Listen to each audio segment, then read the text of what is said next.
প্রায় 2000 লিটার অবৈধ মদ তৈরির কাঁচামাল উদ্ধার লোকপাড়ার মুদিপাড়ায়। প্রায় 2000 লিটার অবৈধ মদ তৈরির কাঁচামাল উদ্ধার করল আবগারি পুলিশ। শনিবার গোপন সূত্র মারফত খবর পেয়ে আবগারি পুলিশ হানা দেয় ময়ূরেশ্বর 2 নম্বর ব্লকের অন্তর্গত লোকপাড়ার মুদিপাড়া এলাকায়। আর সেই গ্রামে একটি জঙ্গল থেকে প্রায় 2000 লিটার মদ তৈরি করার কাঁচামাল ও 30 লিটার অবৈধ চুলাই মদ উদ্ধার করে সেগুলিকে নষ্ট করে দিল আবগারি পুলিশ। উল্লেখ্য, গোপন সূত্রে খবর পেয়ে শনিবার সকাল 9টা নাগাদ ময়ূরেশ্বর 2 নম্বর ব্লকের অন্তর্গত লোকপাড়ার মুদিপাড়ায় গ্রামে হানা দেয় আবগারি পুলিশ। আর সেখানে 2000 লিটার চুলাই মদ তৈরির কাঁচামাল উদ্ধার করে আবগারি পুলিশ। পাশাপাশি প্রায় 30 লিটার অবৈধ চুলাই মদ উদ্ধার করে সেগুলিকে শনিবার বেলা 12টা নাগাদ নষ্ট করে দিল আবগারি পুলিশ। যদিও এই ঘটনায় কে বা কারা যুক্ত সে বিষয়টি এখনো পর্যন্ত স্পষ্ট নয়।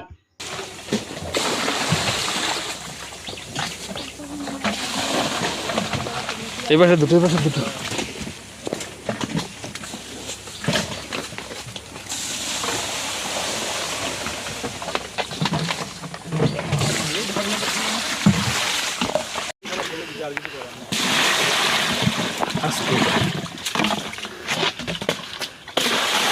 আস্তে জুতোটা গেল, একটা জুতো ভিজে আমার বন্যা